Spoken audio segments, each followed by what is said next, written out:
नमस्कार मित्रांनो, खूप खूप स्वागत आहे तुमचं आपल्या या व्हिडिओमध्ये. मित्रांनो, जसं की आता वाय-सी-एमची एक्झाम चालू झालेली आहे आणि उद्या एफ-वाय बी-ए आणि एफ-वाय बी-कॉमचा जो पेपर आहे तो आहे मराठी 101 किंवा 102 आणि एस-वाय बी-ए आणि एस-वाय बी-कॉमचा पेपर आहे ई-व्ही-एस 201 म्हणजेच काय तर पर्यावरण. ओके. तर त्याचे आपल्याला आय-एम-पी क्वेशन्स बघायचे आहेत आणि त्याबद्दल मी तुम्हाला थोडंफार सांगणार आहे. जास्त आय-एम-पी क्वेशन सांगणार नाहीये. तर थोडेफार आय-एम-पी क्वेशन सांगणार आहे. आणि याच्यामध्ये बघा तुम्ही जर बघितलं तर 25 मे उद्या 10:30 ते 1:30 सकाळी पेपर आहे मराठी 102 एफ-वाय बी-ए, एफ-वाय बी-कॉमसाठी. ठीक आहे. आणि याच्यामध्ये बघा तुम्हाला आता सेम पेपर आहे याच्यामध्ये इंग्लिश 102 तो इंग्लिश फॉर बिझनेस आहे एफ-वाय बी-कॉमसाठी. ठीक आहे. तर आपण याच्यावर नंतर बोलणार आहे. आणि दुपारी 2:30 ते 5:30 ला बघा तुमचा ई-व्ही-एस 201 पर्यावरण हा पेपर असणार आहे. ठीक आहे. तर आपल्याला मराठी 102 बद्दल थोडंसं बोलायचं आहे. तर आपण थोडेफार मी तुम्हाला इथं आय-एम-पी क्वेशन सांगणार आहे. ठीक आहे. तर कुठल्या प्रकारचे पेपर प्रश्न त्याच्यामध्ये येऊ शकतात. ओके. मी सांगेल ते प्रश्न येतील असं काही नाहीये. तर ज्यांना कोणाला संपूर्ण आय-एम-पी क्वेशन्स वगैरे पाहिजे असेल, तर त्यांनी हे आपलं ॲप्लिकेशन प्ले स्टोरवरून डाउनलोड करा. ए टू टॉक परीक्षित अभ्यास. ठीक आहे. याची लिंक तुम्हाला खाली व्हिडिओच्या डिस्क्रिप्शनला दिलेली आहे. तुम्ही तेथून हे ॲप्लिकेशन डाउनलोड करू शकता. यामध्ये तुम्हाला महत्त्वाच्या नोट्स वगैरे दिलेल्या आहेत आणि जेवढे काही आय-एम-पी क्वेशन्स आहेत जवळपास 40-50 आय-एम-पी क्वेशन्स आहेत. त्यापैकी तुम्ही अर्धे जरी आय-एम-पी क्वेशन्स केले, तर तरी तुम्ही आरामात पास होऊ शकता.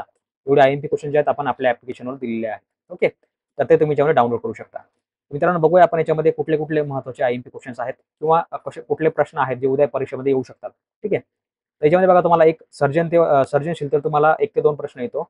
तर तो तुम्हाला वाचून घ्यायचा आहे. सर्जनशीलता म्हणजे काय? शेतकऱ्यांची सर्जनशीलता कशाप्रकारे विकसित करता येईल? अशा प्रकारे तुम्हाला प्रश्न वगैरे येऊ शकतो. नंतर आहे कीर्तनकार आपले संदेशवहन कशाप्रकारे करत असतो, बरोबर? आता तुम्ही तुमच्या अवती-भोवताली बरेच महाराज असेल किंवा वारकरी संप्रदाय असतील, ते कीर्तन करतात. तर कशाप्रकारे कीर्तन करतात? ठीक आहे. आपल्याकडे उदाहरणं भरपूर आहेत. इंदुरीकर महाराज वगैरे असेल, बरोबर? तर तुम्ही त्यांची उदाहरणं याच्यामध्ये लिहू शकता. नंतर बघा जसं की आपण अगोदर बोललं सर्जनशीलता म्हणजे काय? आणि याच्यामध्ये बरेच प्रकार आहेत. भाषिक सर्जनशीलता असेल, शेतकऱ्यांची सर्जनशीलता असेल. अशा प्रकारे तुम्हाला सर्जनशीलतेवर जवळपास 1 ते 2 प्रश्न हमखास दरवर्षी तुम्हाला पडतातच. म्हणजे असं समजा की तुम्ही सर्जनशीलतेवर तुम्हाला 2 प्रश्न उद्या पडणारच आहेत. ओके. नंतर मित्रांनो एक व्याकरणाचे देखील तुम्हाला प्रश्न वगैरे येऊ शकतात. अलंकार म्हणजे काय वगैरे, ठीक आहे. अलंकाराचे प्रकार कुठले-कुठले असतात. अशा प्रकारचे तुम्हाला अलंकारावर देखील बरेच काही प्रश्न वगैरे तुम्हाला दरवर्षी पडतात. अलंकार असेल किंवा त्याच्यामध्ये तुम्हाला दुसरा व्याकरणाचा प्रश्न असेल, समानार्थी शब्द असेल, विरुद्धार्थी शब्द असेल किंवा चुकीच्या ओळी असतील किंवा वाक्यात उपयोग करा असेल किंवा अजून काय असेल त्याच्यामध्ये बघा चुकीचं म्हणजे काय विसंगत पद वगैरे ओळखा असं बरेच काही प्रश्न वगैरे तुम्हाला याच्यामध्ये येऊ शकतात. ते देखील तुम्हाला याच्यामध्ये लिहिता आले पाहिजे. नंतर बघा मित्रांनो अग्रलेखन म्हणजे काय? अग्रलेख याच्यावरती तुम्हाला दरवर्षी 1 ते 2 प्रश्न येतोच. तर अग्रलेख यावर्षी देखील तुम्हाला अग्रलेख येणारच आहे. तर हे तुम्हाला अग्रलेख वाचून घ्यायचा आहे. ठीक आहे. नंतर आहे लोककथा म्हणजे काय सांगायचं. तर लोककथा म्हणजे काय तुम्हाला सर्वांना माहिती असेल. ठीक आहे. लोककथेमध्ये कुठली भाषा असते? एकदम गावाकडची असते, बरोबर? तुम्ही जुन्या गोष्टी वगैरे ऐकल्या असतील तुमच्या आजीकडनं, आजोबाकडनं. तर त्या जुन्या गोष्टी याच्यामध्ये तुम्हाला त्या अभ्यासाला मिळतात, बरोबर? नंतर आहे सर्जनशीलतेचे घटक किती व कोणते? आता जसं की आपण अगोदरच बघितलं, सर्जनशीलतेवर तुम्हाला विविध प्रश्न येतात. तुम्ही सर्जनशीलतेवर तुम्ही उत्तर वगैरे लिहू शकता. अशा प्रकारचा प्रश्न आहे. नंतर आहे बघा मित्रांनो, जाहीर सभा कशाला म्हणायचं आणि बंदिस्त सभा कशाला म्हणायचं? ठीक आहे. जाहीर सभा आणि बंदिस्त सभागृहातील भाषा हे देखील तुम्हाला याच्यामध्ये समजायचं आहे. माणसाच्या वर्तन व्यवहाराचे मूळ स्रोत कसे असतात? आता बघा, माणसाच्या वर्तन व्यवहाराचे मूळ स्रोत कशात असतात? आता माणसाचे वर्तन कसं असतो? दारू पितो का? चांगला आहे का? स्वभावानं कसा आहे?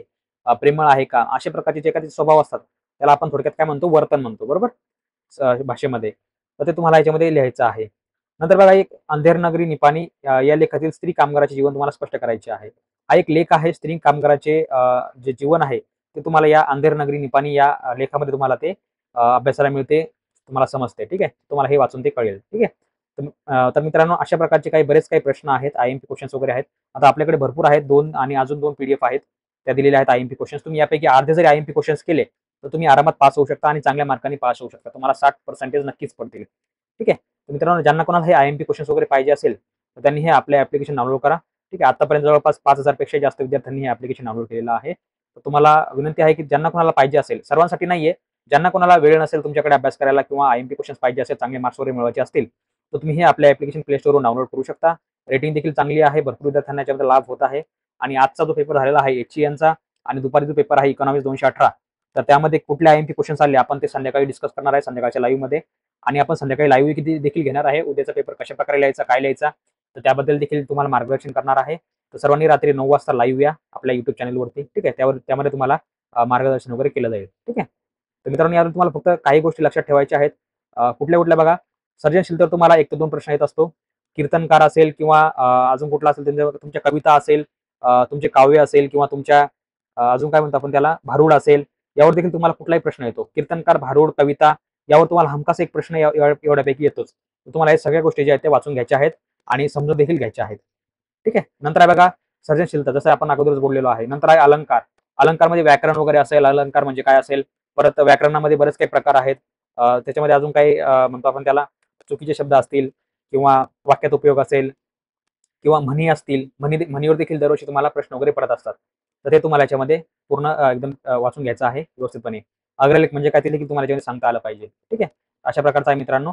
आणि बाकीचं बघा तुम्हाला आता टाईम टेबल दिल्याप्रमाणे आता भरपूर विद्यार्थ्यांकडे टाईम टेबल वगैरे नसेल, तर त्यांनी ही गोष्ट लक्षात ठेवा.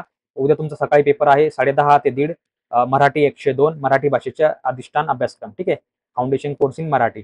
ओके. तर हा जो कोर्स आहे सॉरी मराठी 102 हा FY BA आणि FY BCom साठी आहे, फक्त मराठी मीडियम. ओके.